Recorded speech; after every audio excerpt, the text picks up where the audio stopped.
तमाम देखने और सुनने वालों को खुशामदीद।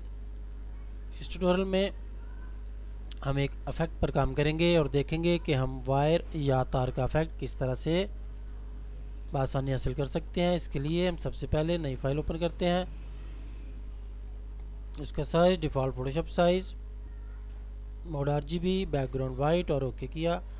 डबल क्लिक से मैक्सिमाइज़ किया और लेयर्स पैलेट को भी डबल क्लिक से अनफोल्ड कर लिया।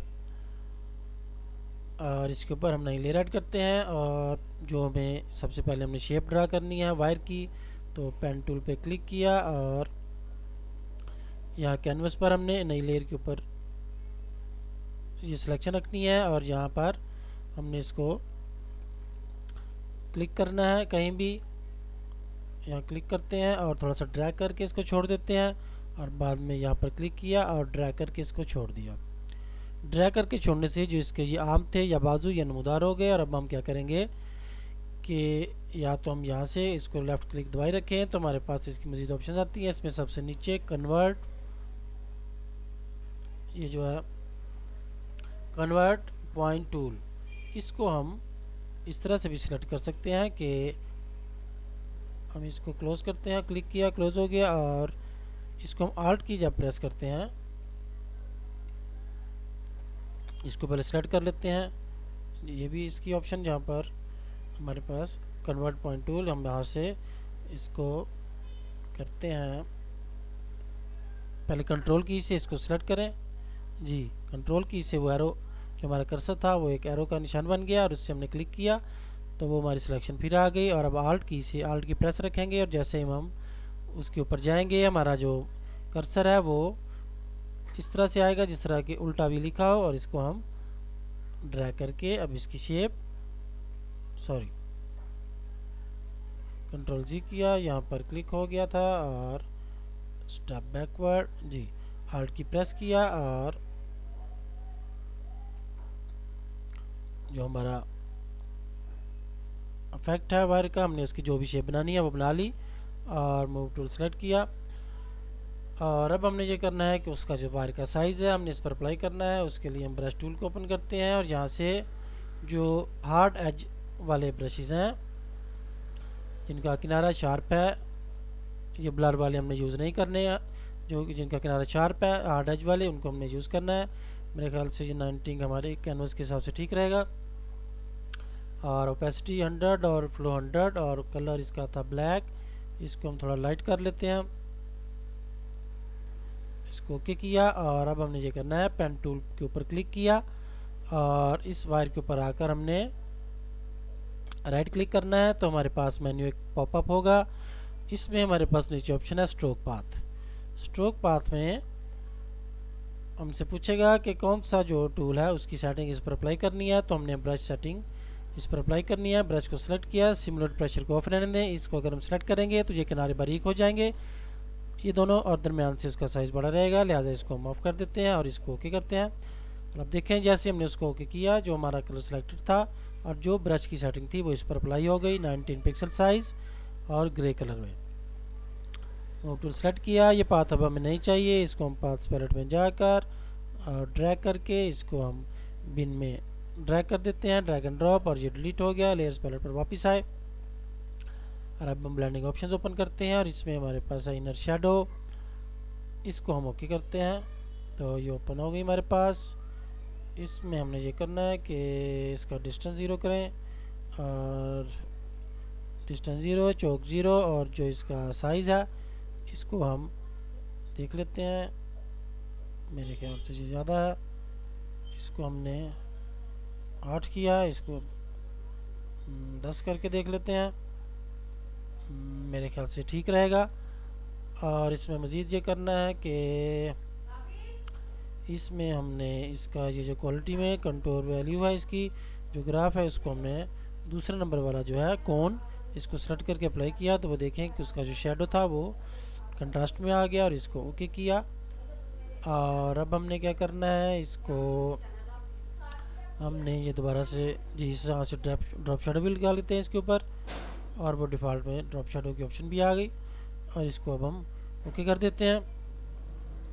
और अब हमें क्या करना है कि यहाँ पर हमें होल बनाने हैं जहाँ से तार आ रही है उसके लिए हम नई लेयर ऐड करते हैं और उसको तार वाली लेयर के नीचे ले आते हैं और इसको हम करते हैं ब्लैक।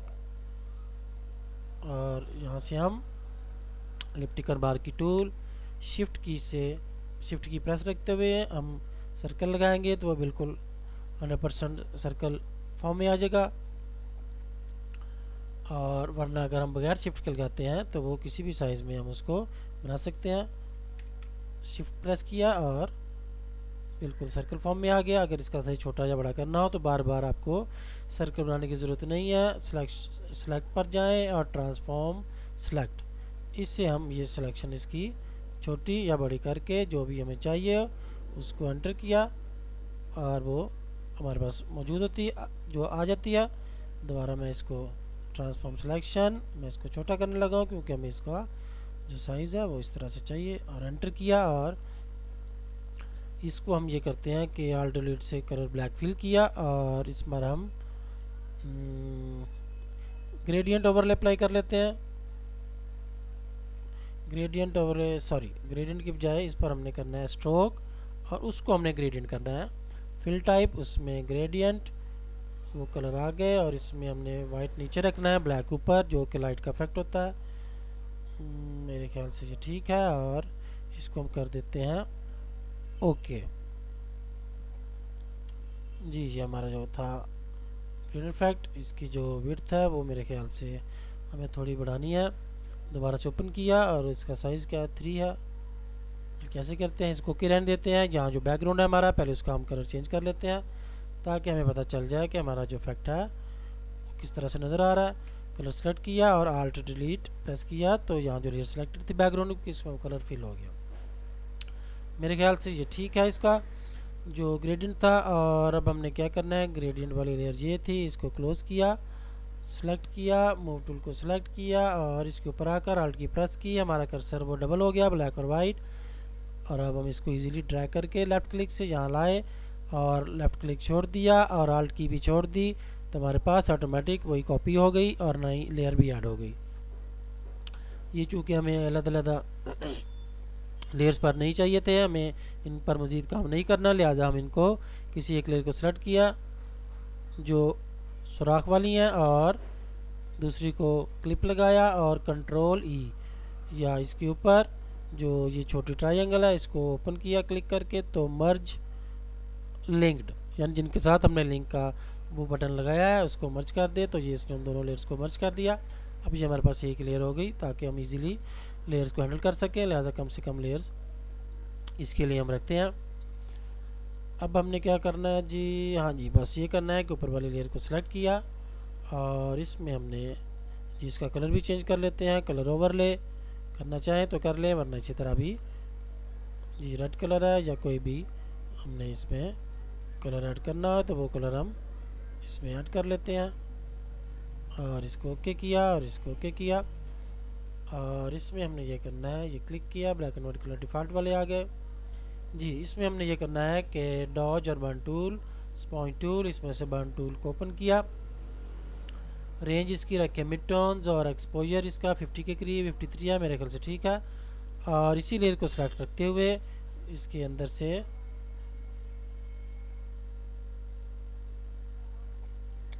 इसको वैसे करते हैं कि इसका जो कलर ओवरले है वो ख़त्म करते हैं जी। और अब देखें कि जो हमारा इफेक्ट था वो नज़र आने लग गया। इसी तरह से हम यहाँ भी करते हैं अंदर से बाहर की तरफ ताकि वैसे लगे कि वो अंदर की तरफ जा रही है तो उसके ऊपर वो शेडो आ रहा है सुराख का, इस तरह से यहाँ भी। अब हम क्या करेंगे, इसके ऊपर जब कलर ओवरले हम इसके ऊपर दोबारा से ऐड करते हैं इस तरह से करके। अब इसके ऊपर कलर ओवरले को ओपन किया और अब हम कोई भी कलर इसके ऊपर अप्लाई करते हैं और इसका मोड भी चेंज करके देखते हैं जिससे हमारे किनारे जो हैं वो थोड़े डार्क हों जी। ओवरले से हमारा जो है काम वो ठीक हो गया और इस तरह से हमारा जो काम था वो मुकम्मल हो गया। इसकी आपने कॉपी करनी हो तो यहाँ से लेयर कॉपी करके उसमें दोबारा से कलर ओवरले पर जाकर उसका आप जो कलर है इसको ओवरले पर रहने दें मोड इसका, और यहाँ से कोई भी कलर जब आप चेंज करेंगे तो ऑटोमेटिक वो कलर चेंज हो जाएगा और इसकी जो शेडो वाली सेटिंग है वो उस तरह से नज़र आएगी, वो बार बार हमें चेंज नहीं करनी पड़ेगी। और इस तरह से हमारा ये काम मुकम्मल हुआ।